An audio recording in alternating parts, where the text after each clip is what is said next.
তো আমরা একটা প্রজেক্ট বানিয়েছি যার নাম ইলেকট্রিক ট্রেন ট্র্যাকশন সিস্টেম। তো এটার জন্য আমরা মেইনলি কার্ডবোর্ড ইউজ করেছি, আর নিচে এই বেসটার জন্য আমরা প্লাইবোর্ড ইউজ করেছি। তো আমরা প্রথমে একটা ট্রেনের লোকোমোটিভ বানিয়েছি, দেখতে পাচ্ছ। এই যে মডেলটা, এটার উপরে আমরা একটা পেন্টাগ্রাফ অ্যাড করেছি, আর এটার নিচে একটা পেন্টাগ্রাফ অ্যাড করেছি আমরা। এবার যে এই যে পেন্টাগ্রাফটা, এটা আমরা রাবার ব্যান্ড দিয়ে এমনভাবে অ্যাডজাস্ট করেছি যাতে এটা আমরা প্রেশার ক্রিয়েট করলে সেটা আবার উপরে চলে আসবে। এবার আমাদের এই যে এখানে যে ওয়্যারটা ইউজ করেছি সেটা হচ্ছে জিআই ওয়্যার।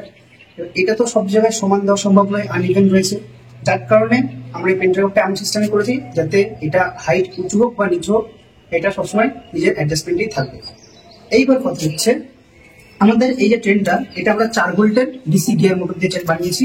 তো এখানে নিচে দেখতে পাচ্ছ দুখানা মোটর লাগানো রয়েছে, এটাও 4 ভোল্টের, এটাও 4 ভোল্টের, এটা সিরিজে কানেক্ট করা রয়েছে।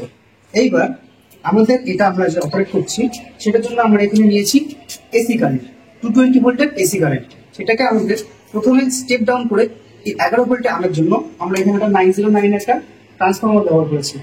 এই ট্রান্সফর্মারটা 220 ভোল্ট থেকে 11 ভোল্টে নিয়ে আসবে, এবং এখান থেকে যে ফেজ কানেকশনটা সেটা আমরা সাপ্লাই দিয়ে এই ওপরে ওয়ারের লাইনে দিয়ে দিয়েছি, এবং যে নিউট্রাল এই এন্ড থেকে আউটপুট থেকে যে নিউট্রালটা নিয়ে সেটা আমরা নিচের ট্র্যাকে নিয়ে নিয়েছি।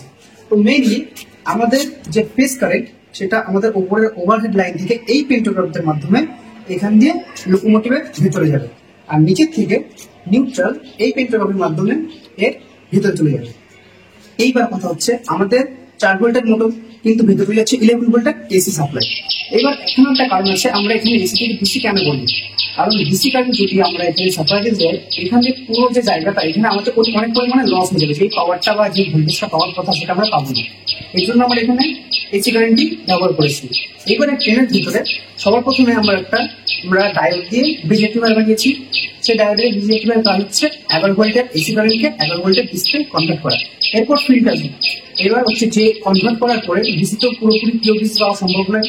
তো আমাদের এখানে যে ফিল্টার সার্কিট হিসেবে যেটা ইউজ করেছি সেটা হচ্ছে 1000 মাইক্রোফ্যারাডের একটা ক্যাপাসিটার, যারা হচ্ছে 25 ভোল্টের। তো ওখান থেকে আমাদের 11 ভোল্টের যে ডিসি সাপ্লাইটা সেটা 11 ভোল্টের, এই 11 ভোল্টের যে এসি সাপ্লাইটা সেটা 11 ভোল্টের ডিসি সাপ্লাই কনভার্ট হয়ে গেল। এরপর আমাদের এখানে রয়েছে 4 ভোল্টের মোটর। এবার এটা আমরা সিরিজে কানেক্ট করেছি, এই জন্য যদি আমরা 4 ভোল্টের সাপ্লাই দিই মোটরটা ঠিক মতো চলবে না, কারণ প্রথম সাপ্লাইটা যাবে সেখানে ভোল্টেজটা ড্রপ হয়ে যাবে, পরের মোটরটা কাজ করবে না। এর জন্য মানটা ঠিক রাখার জন্য 6 ভোল্ট নিয়েছি। 6 ভোল্ট নিলে কি হবে, আমাদের যে মোটরটা যে ফুল পোটেনশিয়ালেও চলবে না, আবার একদম স্লোলিও যাবে না, কারণ আমাদের যে ট্র্যাক এখানে যদি ফুল স্পিডে এইটা লোকোমোটিভটা রান করে তাহলে হতে পারে ট্র্যাক থেকে বেরিয়ে যেতে পারে। এই জন্য আমরা 6 ভোল্ট নিয়েছি। 6 ভোল্ট নেওয়ার জন্য আমরা একটা ভোল্টেজ রেগুলেটর ইউজ করেছি, যেটা থেকে আমরা 11 ভোল্ট থেকে 6 ভোল্টে কনভার্ট করে নিয়েছি, যার পর আমরা সেটা মোটরে সাপ্লাই দিয়ে দিয়েছি। এরপর মোটরের ডাইরেকশন চেঞ্জ করার জন্য আমরা এখানে দুটো 2-ওয়ে সুইচ লাগিয়ে দিয়েছি, যার ফলে আমরা যখন মোটর থেকে যে ভোল্টেজ রেগুলেটর থেকে যে সাপ্লাইটা আসছে তারপর আমরা 2-ওয়ে সুইচে কানেকশনটা দিয়েছি, 2-ওয়ে সুইচ থেকে তারপর আমরা মোটরে দিয়েছি, যার ফলে আমরা এখান থেকে যখন চেঞ্জ করবো মোটরের ডাইরেকশনের পোলারিটিটাও চেঞ্জ হয়ে যাবে। এর জন্য ট্রেন সামনেও যেতে পারবে, পেছনেও যেতে পারবে।